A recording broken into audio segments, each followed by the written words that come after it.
সাধনতে শ্ৰেষ্ঠ ভকতি উত্তম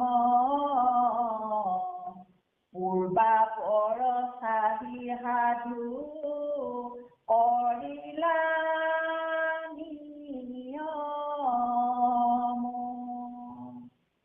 বুলিবা মুখ্যৰ আছে অনেক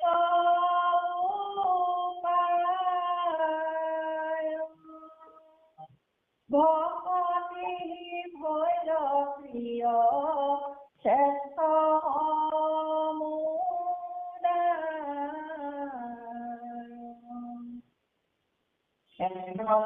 যদি কৰাইতো শংকা হোৱে মনে ইহাৰ উত্তৰ কহো তত্তৰ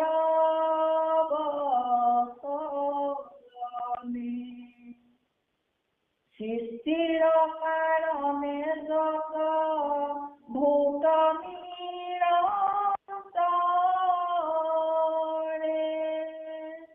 কৃষ্ণ স্তুতি পৰম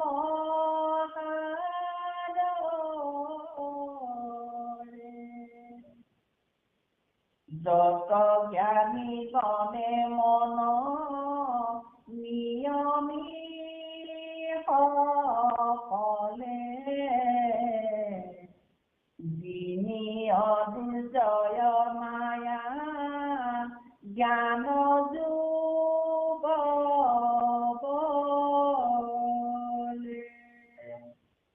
তোমাৰ ভকতি তাকো কৰিয়া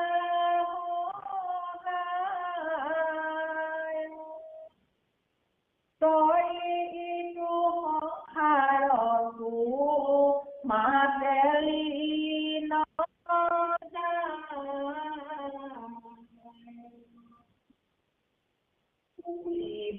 জ্ঞানীও হুৱে আমাত প্ৰবেশ ভকত সকল হৈল কিমতে বিশেষ শুনিও কৈহাৰ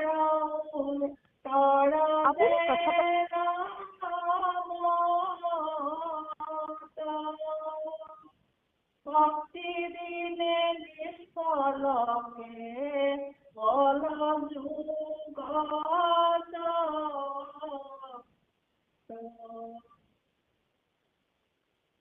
ভকতি সহিতে জ্ঞান অভ্যাস দুষ্কৰ অনেক শ্ৰমেহে আত মুখ্য পাৱে তোমাৰ ভকতি একো সহায়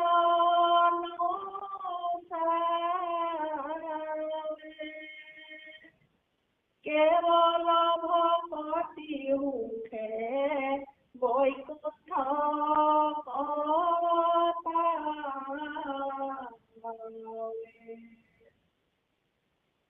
বুলিবা ভকতে যেৰে সুখে পাৱে গতি নকৰে সমস্তে কিয় হৰিত ভকতি ইহাৰ উত্তৰ মুনা ব্ৰহ্মাৰ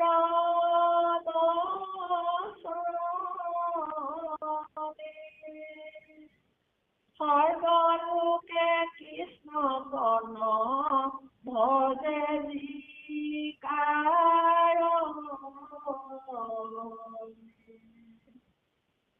পৰম বিষয় যত হৰিত বিমুখ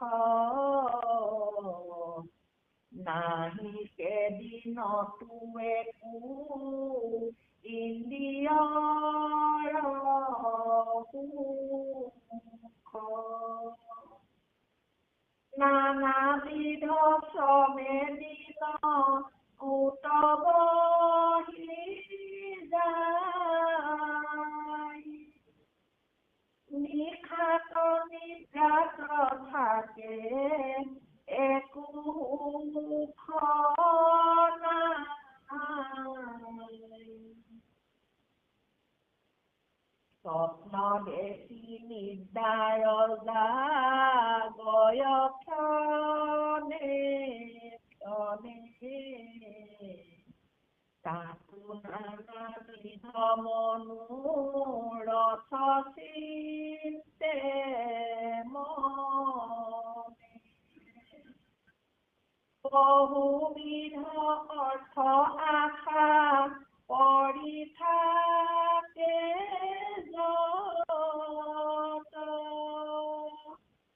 তাহাৰো নাহিকে সিদ্ধি হৈবে দৈবে কৰে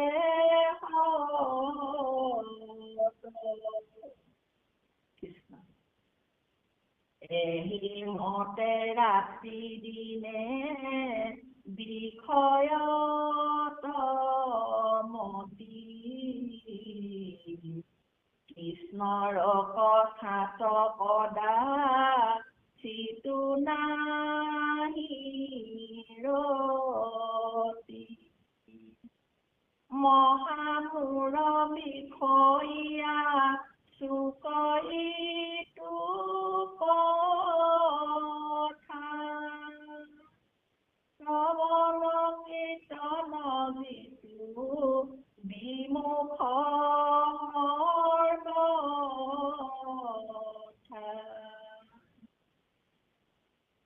জীৱন্তে মুকুট মহা মুনি যত তাৰা হবু এহি মতে ভ্ৰমে সংসাৰত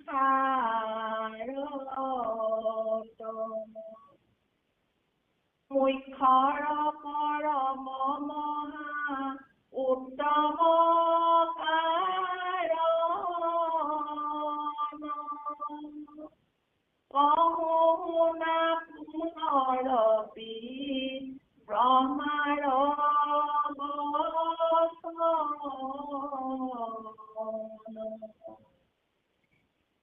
কহন্ত ব্ৰহ্মায়ে দেৱ খবৰ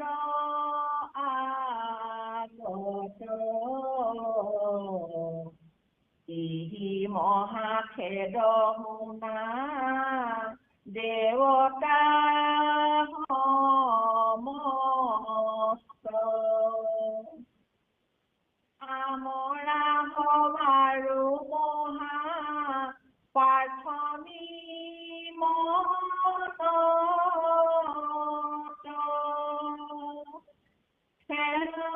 দুৰ্লভ জন্ম লভি ভাৰত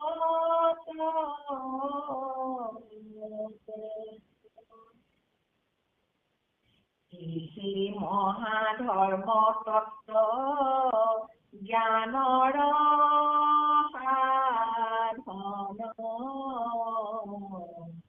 জানিও নকৰে মাধৱক আৰাধন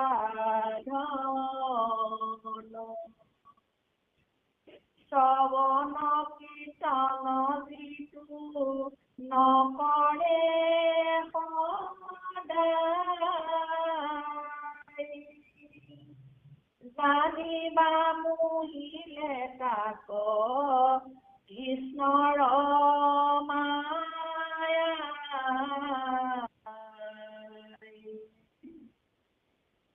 মনুষ্য শৰীৰ পায়া নেৰাল সংসাৰ কদাচিতো নাহি আৰু তাহাৰ নিস্তাৰ বুলিবা ভকতি দিনে নতৰে মায়া ভক্তি দুৰ্লভ মায়া মহিয়াছে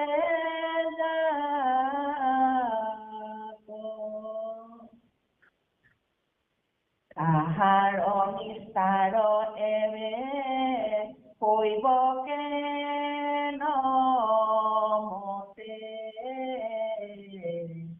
ইহাৰ উত্তৰ ব্ৰহ্মাৰ বাক্যতে সৃষ্টি স্থিতি প্ৰলয় কৰন্ত যিটো দেৱ জগত কাৰণ জাত পৰে নাহি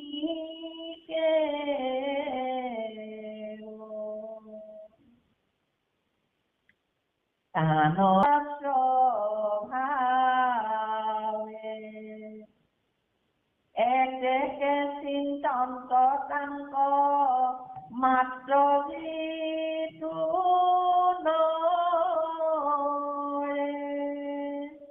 সমস্তৰে কৰ্তা বুলি ভাবে নিৰন্তৰে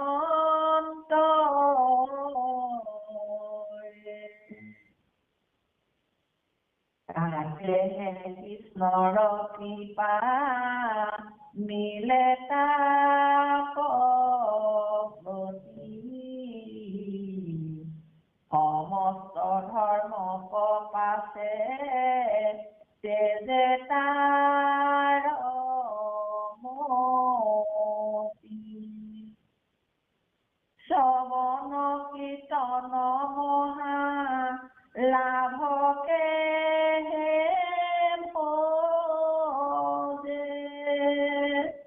মুখ্যটো অধিক মহা আনন্দতে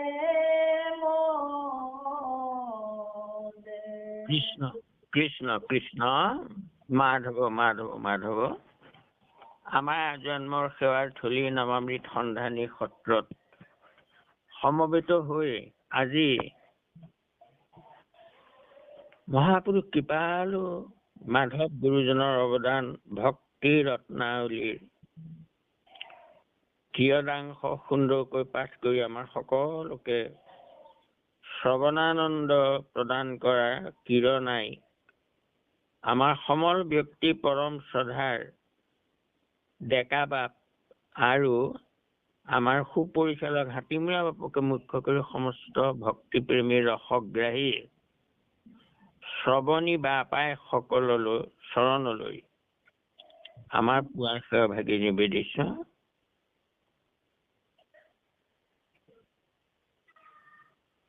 আজি আমি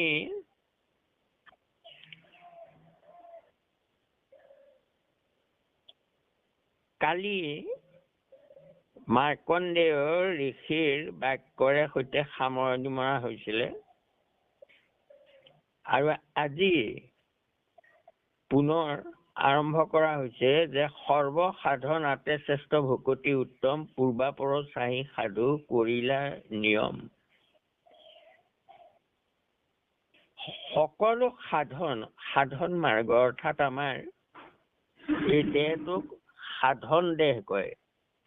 আমাৰ এই দেহটোতেই আমি আমাৰ আত্মাৰ কল্যাণ সাধন কৰিব পাৰো, দেহৰো সুখ সাধন কৰিব পাৰো, কল্যাণ আত্মাৰো তাৰমানে কল্যাণ সাধন কৰিব পাৰো। সেইকাৰণে এই দেহটোক সাধন দেহ বুলি কয়। আৰু এই দেহটোৰে সাধন কৰিবলগীয়া ইন্দ্ৰিয় সুখৰ সাধনাবোৰ বা দেহৰ দৈহিক সাধনাবোৰতকৈ আত্মাৰ সাধনা এই দেহতেই কৰিব পাৰে। বাকী জীৱ জন্তুবোৰলৈকে তিনি কোষী প্ৰাণী তেওঁলোকৰ মনলৈকে থাকে, অৰ্থাৎ অন্নময় কোষ, প্ৰাণময় কোষ আৰু মনোময় কোষ তেওঁলোকৰ থাকে, মনটো থাকে। এই মনক নিয়ন্ত্ৰণ কৰিব পৰা অৰ্থাৎ আত্মাৰ গতি সাধন কৰিব পৰা যিটো শক্তি বিজ্ঞানময় কোষ তেওঁলোকৰ নাই। এই মানুহৰ বিজ্ঞানময় কোষটো দিছে আৰু আনন্দময় কোষ, এই দুটা অতিৰিক্ত কোষ আছে মানুহৰ। সেইকাৰণে এই দেহটোক সাধন দেহ বুলি কোৱা হয়। অৰ্থাৎ এই দেহতে আমি এতিয়া কৈছে সৰ্বসাধনতকৈ, অৰ্থাৎ যিমানবোৰ সাধন আছে দেহৰ সুখৰ কাৰণে, এইবোৰতকৈ পূৰ্বাপৰ চাই সাধু কৰিল নিয়ম। পূৰ্বাপৰ চাই সাধুসকলে কৈছে বলিবা মুখৰ আছে অনেক উপায়, ভকুতি সিচ ভৈল কিয় শ্ৰেষ্ঠ সমুদায়। যদি কোনোবাই প্ৰশ্ন কৰে যে পূৰ্বাপৰ সাধুসকলে নিয়ম বুলিবা মুখৰ আছে অনেক উপায়, মুক্তি পোৱাৰ অনেক উপায় আছে, অন্য সাধনো আছে, গতিকে ভকুতি কেনেকৈ শ্ৰেষ্ঠ হ'ল। হেন যদি কদাচিতো শংকা হৈ মনে ইহাৰ উত্তৰ কহো তত্তৰ বচনে। যদি এই কথাটোত কাৰোবাৰ সংশয় হয়, তেতিয়াহ'লে তত্ত্বগণে ব্ৰহ্মতত্ত্ব, তত্ত্ব বুলি ক'লে ব্ৰহ্মতত্ত্ব জীৱকো বুজায়, এইটো তত্ত্বৰ স্তুতিটো জীৱ স্তুতিটোও হ'ব। আৰু অন্য হাতেদি পঞ্চতত্ত্বাত সৃষ্টি হয়। পঞ্চতত্ত্ব প্ৰথমতে প্ৰভু ভগৱন্তই নিজৰ দেহৰ পৰা বাজ কৰি লৈছিলে, আৰু সেই তত্ত্বগণে দেহবোৰ নিৰ্মাণ কৰাৰ পিছতো তাৰমানে ভগৱন্তক স্তুতি কৰিছিলে যে কৰ্মক্ষম নহয়। আৰু তেতিয়া ভগৱন্তই ক'লে জীৱ অংশে তুমি প্ৰৱেশিলা গাঁৱে গাঁৱে। বাৰু যে কি নহওক, গতিকে এই তত্ত্ব বুলি ক'লে এই সকলোকে বুজায়। এই তত্ত্বই স্তুতি কৰিছে ভগৱন্তক। সৃষ্টিৰ কাৰণে যত তত্ত্ব নিৰন্তৰে কৃষ্ণক কৰন্ত স্তুতি পৰম সাদৰে। যত জ্ঞানী গণে মন নিয়মী সকলে জিনয় দুৰ্জয় মায়া জ্ঞান যোগ বলে। তোমাৰ ভকতি তাতো কৰিয়া সহায়, তৰি ইটো সংসাৰত তোমাতে লীন যায়। যে জ্ঞানী সকলে মনক নিয়ম কৰে, নিয়ম সংযম আসন প্ৰণায়াম আদি এইবোৰ সাধন জ্ঞান মাৰ্গৰ। গতিকে জ্ঞানী সকলে মনক নিয়ম কৰে আৰু দুৰ্জয় মায়া জ্ঞান যোগ বলে। দুৰ্জয় যি মায়াৰ জ্ঞান যোগ বলে সেই মায়া তৰিবলৈ চেষ্টা কৰে, আৰু তোমাৰ ভকতি তাতো কৰিয়া সহায়, তৰি ইটো সংসাৰত তোমাতে লীন যায়। অৰ্থাৎ যোগ বলে তেওঁলোকে মনক নিয়ম কৰি সাধন কৰিও তেওঁৰ অৰ্থাৎ ভকতি সংযোগ হৈহে, ভকতিৰ সহায়তহে তেওঁলোকে ভগৱন্তক লগ পাব পাৰে। তাৰমানে জ্ঞান মাৰ্গৰ পিছত ভক্তি মাৰ্গৰ নাম সংযোগ হ'ব লাগে, তেতিয়াহে গতি পায়। সেইকাৰণে কৈছে জ্ঞানে অসহায় ভয় আছে অতি, কৰ্মত বিঘিনি বিস্তৰ। আৰু জ্ঞানৰ মাৰ্গতো ভকতিৰ সহায় লয়। যেনেকৈ আসন প্ৰণায়াম আদিকে যোগ সাধন কৰি সত্যযুগী ঋষিসৱে ধৰিয়া সমাধি যাৰজনৰ ফলপৰ কৃষ্ণক আদি তাহাঁতো কৃষ্ণৰ দশ নাম জুতিলে। অৰ্থাৎ ভক্তি মাৰ্গৰ সহায় লৈ তেওঁলোকে কি কৰে, তোমাৰো ভকতি তাতো কৰিয়া সহায়, অৰ্থাৎ প্ৰভু ভগৱন্তইহে যোগীসকলৰ সিদ্ধি লাভত সহায় কৰি দিয়ে। তৰি ইটো সংসাৰত তোমাতে লীন যায়, আৰু সংসাৰ তৰে, আৰু সেই ভকতিৰ সহায়ত ভগৱন্তত প্ৰৱেশ কৰে। বলিবা জ্ঞানীও হৈ আমাতো প্ৰৱেশ, ভকত সকল ভৈল কিমতে বিশেষ। যে জ্ঞান মাৰ্গতো দেখোন তেওঁলোক গৈ আমাত প্ৰৱেশ হয়। গতিকে ভকতসকল কেনেকৈ আকৌ বিশেষ হ'ল? ভক্তিটো তাৰমানে সেই একেটাই হয়। শুনিও ইহাৰ উত্তৰ জনমত ভক্তি বিনে নিষ্ফল কেৱল যোগজত। যে ভক্তি অবিহনে যোগবোৰ নিষ্ফল। ভকতি সহিতে জ্ঞান অভ্যাস দুষ্কৰ। আকৌ ভকতি সহিতে জ্ঞান অভ্যাস কৰাটো বৰ দুষ্কৰ। অনেক শ্ৰমেহে আত্মমুখ্য পাৱেনৰ। বৰ কষ্টৰ অন্তত কোনোবাই তাত মুক্তি পাব পাৰে। কিন্তু তোমাৰ ভকতি একো সহায় নচাৱে, কেৱলে ভকতি সুখে বৈকুণ্ঠক পায়। কিন্তু তোমাৰ ভক্তি মাৰ্গই জ্ঞান আৰু কৰ্মৰ সহায় নোলোৱাকৈ তাৰমানে ভকতক গতি দিব পাৰে। কিন্তু জ্ঞানে কৰ্মে তাৱে তাৰিতে নাপাৰে, ভকতি নাপাৱে যাৱে। জ্ঞান আৰু কৰ্ম মাৰ্গই ভকতিৰ সহায় নোহোৱালৈকে তাৰিব নোৱাৰে। কিন্তু প্ৰভুৰ ভক্তিয়ে তাৰমানে সহজে সকলোকে তাৰণ কৰিব পাৰে। গতিকে ভকতি সহিতে জ্ঞান অভ্যাসটো দুষ্কৰ, অনেক কৰিহে পাৱে। কিন্তু ঈশ্বৰৰ ভকতিয়ে কাকো জ্ঞান আৰু কৰ্মৰ সহায় নিবিচাৰে, কেৱল ভকতি কৰিলেই গতি পায়। বুঢ়ী বা ভকতে যেবে সুখে পাৱে গতি, নকৰে সমস্তে কিয় হৰিত ভকতি। ইহাৰৰ উত্তৰ শুনা ব্ৰহ্মাৰ বচনে সবলোকে কৃষ্ণক নভজে। যি কাৰণে যদি সন্দেহ হয় যে জ্ঞানতো গতি পায়, এতিয়া ভকতিত যদি এনেকৈ গতি পাব পাৰে, তেতিয়াহ'লে সকলোৱেনো ভকতি কিয় নকৰে। ইয়াৰ এই কথাটো ব্ৰহ্মাৰ বচনে প্ৰমাণ কৰিব খুজিছে। পৰম বিষয়যত হৰিত বিমুখ, নাহিকে দিনতো একো ইন্দ্ৰিয়ৰ সুখ। নানাবিধ শ্ৰমে দিনগত বহি যায়, নিশাৰ নিদ্ৰাত থাকে একো সুখ নাই। ব্ৰহ্মাই কৈছে যে বিষয়ী মানুহবোৰৰ দিনটো বিষয় চিন্তাতে হৰি বিমুখ হৈ তাৰমানে পাৰ হৈ যায়। ইন্দ্ৰিয় সুখৰ কামনা কৰিয়েই দিনটো পাৰ হৈ যায়, আৰু নানাবিধ শ্ৰমত দিনটো পাৰ হৈ যায়, আৰু নিশা আকৌ নিদ্ৰাত থাকে, তাতো একো সুখ নাই। স্বপ্ন দেখি নিদ্ৰাৰ ৰাগয় ক্ষণে ক্ষণে, তাতো নানাবিধ মনোৰথ ৰথ চিন্তে মনে। অৰ্থাৎ ৰাতিও তাৰমানে শুই থাকোতেও মনলে বিষয় বাসনা সুখৰ কথাবোৰহে মনলৈ আহি থাকে। আৰু থকাৰ কাৰণে তেতিয়া নিদ্ৰাৰ ক্ষণে ক্ষণে জাগি সেই মনোৰথবোৰহে মনলৈ আহে। বহুবিধ অৰ্থ আশা কৰি থাকে যত, তাহাৰো নাহিকে সিদ্ধি দৈৱে কৰে হত। ইমান চিন্তা কৰি থাকে দেহৰ সুখৰ কথা, কিন্তু তাতো সুখ নাপায়, দৈৱই হত কৰে। এই মতে ৰাতি দিনে বিষয়ত মতি, কৃষ্ণৰ কথাত কদাচিত নাহি ৰতি। মহামূঢ় বিষয়ী আচোক ইটো কথা, শ্ৰৱণ কীৰ্তন যিটো বিমুখ সৰ্বথা। এইদৰে দিনে ৰাতিয়ে বিষয় বাসনাৰ চিন্তাত যিসকল ৰত থাকে, সেই সকলে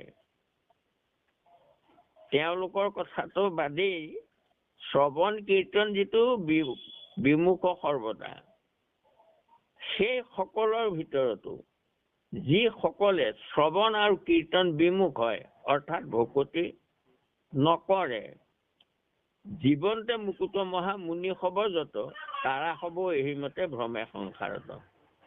যে এইবোৰতো বাদেই যে জীৱনতে মুকুত হোৱা যোগী সকলেও ভকতি নোহোৱাৰ কাৰণে এই সংসাৰত বাৰে বাৰে ভ্ৰমি থাকিবলগীয়া হয়।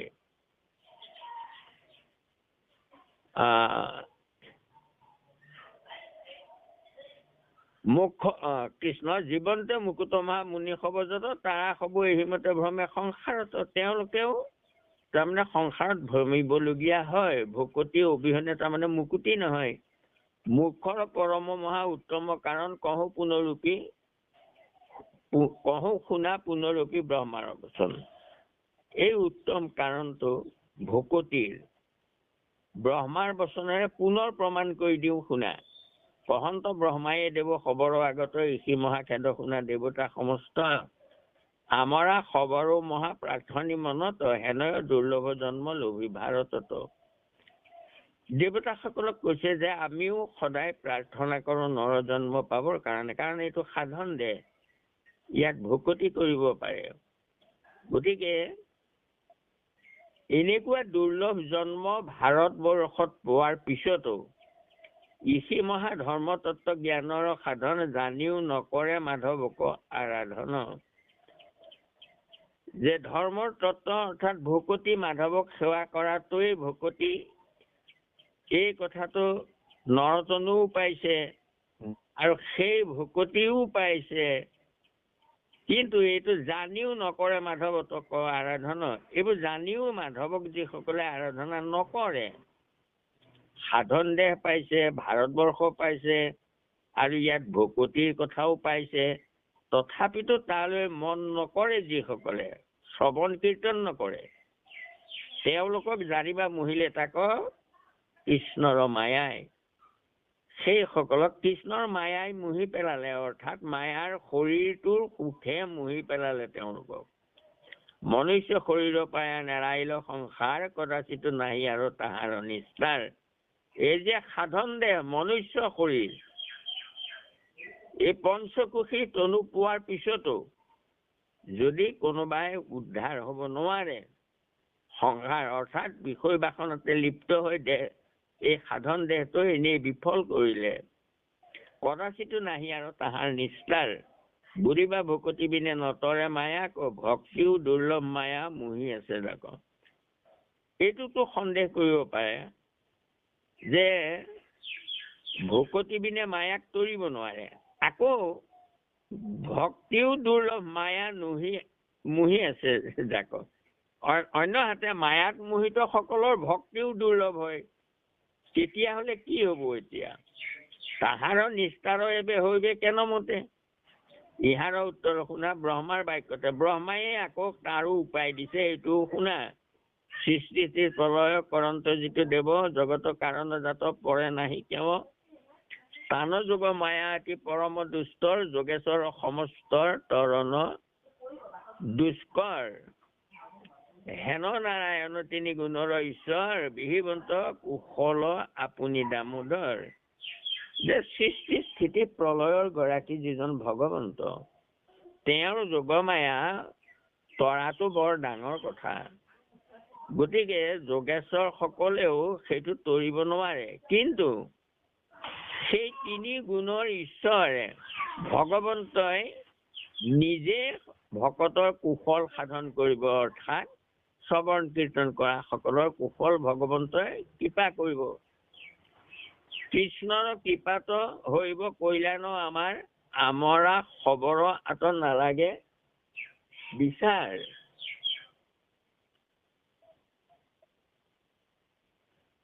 অৰ্থাৎ কৃষ্ণৰ কৃপাত কল্যাণ হব আমাৰ সকলোৰে, আৰু আমি তাত অন্য কথা বিচাৰ কৰাৰ প্ৰয়োজন নাই। সেইমতে অনুগ্ৰহ প্ৰাৰ্থনতে কৃষ্ণৰ অহংকাৰ শূন্য এটি ভৈল যিটো নৰ। এইদৰে এই কথাখিনি জানি যিসকলে প্ৰভু ভগৱন্তৰ নাম অহৰহ লব, অহংকাৰ শূন্য হব, অৰ্থাৎ দেহৰ সুখৰ, দেহৰ অহংভাৱ মই ভাৱ নাইকিয়া হৈ যাব, আৰু তেতিয়া তেওঁ কি কৰিব? কদাচিত কৃষ্ণে তাক কৰিবন্ত দয়া, হৈবেক ভকতি সুখে তৰিবেক মায়া। তেওঁক ভগৱন্তই দয়া কৰিব আৰু ভকতিৰ বলত তেওঁ মায়া তৰিব। উত্তম উপায়ৰ নাহি আতপৰ, লৈৱাৰ প্ৰমাণ বচনে নাৰদৰ। ইয়াতকৈ আৰু সহজ উপায় নাই, নাৰদৰ বচনে প্ৰমাণ কৰিব। প্ৰাচীন বৰ্হিৰ আগে কৈলা নিষ্ঠ কৰি, জাকৰি কালত অনুগ্ৰহ কৰে হৰি। তেবে সিটো লৌকিক বৈদিক কৰ্ম পথে, পৰম নৈষ্ঠিক মতি তেজিবে সততে। যে ভগৱন্তই যেতিয়া ভকতক কৃপা কৰিব, ভগৱন্তৰ কৰুণা যেতিয়া মিলিব, কৰুণা কেনেকৈ মিলিব? তেওঁৰ ভকতি কৰিলে ভগৱন্তই তেওঁক কৃপা কৰিব। কেনেকৈ কৰিব? প্ৰাচীন বহৰীৰ আগত তেওঁ কৈছে নাৰদে যে ভগৱন্তই মানুহক কেতিয়া কৃপা কৰে, কৰিলে প্ৰমাণ কি হয়। যিকালত ভগৱন্তৰ অনুগ্ৰহ আহে তেতিয়া তেওঁ কি কৰে, ভকতজনে লৌকিক বৈদিক এই কৰ্মকাণ্ডবোৰ ত্যাগ কৰে। পৰম নৈষ্ঠিকমতী, একেবাৰে নৈষ্ঠিকমতী হ'ব ভকতিত, ভক্তিপন্থত। তেওঁ ভগৱন্তৰ কৃপা হলে তেওঁৰ মতি নৈষ্ঠিক হ'ব আৰু তেওঁ জ্ঞান কৰ্ম এইবোৰৰ পৰা মনটো আঁতৰাই আনিব। পৰম নৈষ্ঠিকমতী তেজীৱ সততে সেইবোৰ ত্যাগ কৰিব, কৰি ভকতিয়ে কৰিব। কাহাকো কৰন্ত কৃপা কাকো নকৰন্ত, ইমত বিষম কিয় ভৈল ভগৱন্ত। ইটো সংশয়ৰ শুনা উত্তৰ উত্তম, নাহি শত্ৰু মিত্ৰ হৰি সমস্ততে সম। যে ঈশ্বৰে কাৰোবাক কৃপা কৰে কাৰোবাক নকৰে, ঈশ্বৰ কিয় এনে বিষম হয় ঈশ্বৰৰ। কেতিয়া কাৰোবাক কৃপা কৰে কাৰোবাক নকৰে, সকলোৰে হৃদয়তে থাকে ঈশ্বৰ। এইটো বিষম কিয় হয়? এই সংশয়ৰ উত্তৰটো শুনা যে ভগৱন্তৰ শত্ৰু মিত্ৰ ভাৱ নাথাকে। অৰ্থাৎ ভগৱন্তৰ শত্ৰু সকলোৰে হৃদয়তে থাকে, কিন্তু শত্ৰু মিত্ৰ ভাৱ তেওঁ নাথাকে। অৰ্থাৎ তেওঁ কৃপা কৰিব, তেওঁ কৃপা দিওঁকে থাকে। যেনেকে জুয়ে তাপ দিয়ে দিওঁকে থাকে, আৰু জুয়ে তাপ দিয়ে এই জ্ঞানটোও আছে। আৰু এজন কপি আছে, জুইকুৰাও জ্বলি আছে, জুই কাষলৈ নাযায়। আৰু তেওঁ আকৌ তাৰমানে জুইকহে দোষ দিয়ে, তাপ দিয়া নাই বুলি। তুমি কাষলৈ যোৱা, তেতিয়া জুয়ে তাপ দিব। ভগৱন্তও তেনেকৈ অগ্নি সদৃশ, ভগৱন্তৰ কাষ চাপিলে তাপ দিব, অৰ্থাৎ কৃপা দিব। গতিকে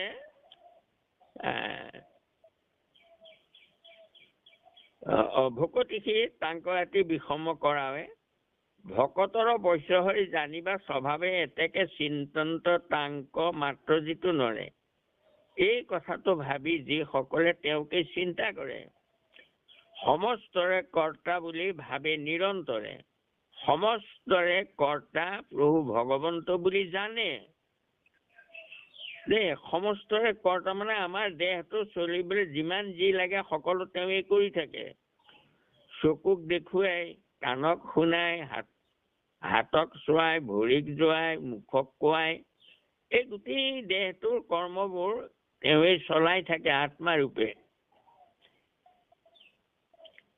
গতিকে এই সমস্তৰে কৰ্তা বুলি যিজনে ভাবে, প্ৰভু তুমিয়েই কৰাই আছা সকলো, এই বুলি যি চিন্তা কৰে, তাতে সে কৃষ্ণৰ কৃপা মিলে তাক প্ৰতি।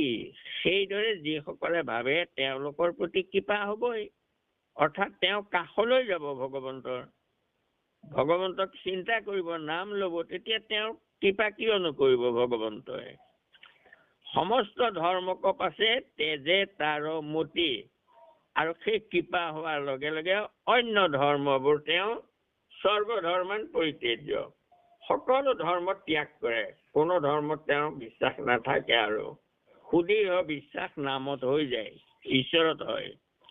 শ্ৰৱণ কীৰ্তন মহা লাভকেশে ভজে, মূৰ্খটো অধিক মহা আনন্দতে মজে। আৰু তেওঁ শ্ৰৱণ কীৰ্তনৰহে মাত্ৰ সদায় চিন্তা কৰে, আৰু সেয়া মহালাভ বুলি ভাবে। আৰু ভাবি কি হয়, মূৰ্খটো অধিক মহা আনন্দত মজে। তেওঁ মূৰ্খটো অধিক আনন্দ উপভোগ কৰি থাকে। কৃষ্ণ মাধৱ মাধৱ, ইমান সুন্দৰ এয়া তত্বৰ বচন, ব্ৰহ্মাৰ বচন, নাৰদৰ বচন, এই ৰত্নৰাজি বাক্য ৰত্ন আমাৰ বিশ্বাসটো দৃঢ় কৰিবৰ কাৰণে। এই ৰত্নৰ আজি একত্ৰিত কৰি আমালৈ থৈ গৈছে। এয়া ভক্তি ৰত্ন, নাম ৰত্ন, নামৰ ভাণ্ডাৰ, এয়া ভকতিৰ ভাণ্ডাৰ। গতিকে আমি এই ৰত্নৰ আজি আমি পালো এইবোৰ ৰত্ন, কিন্তু কথা হল এতিয়া এই ৰত্ন মালাৰ কাঠি দিছে ৰত্নৰ, ৰত্নাৱলী। এতিয়া আমাৰ হাততে আছে ৰত্ন, কিন্তু গলাত নিপিন্ধো।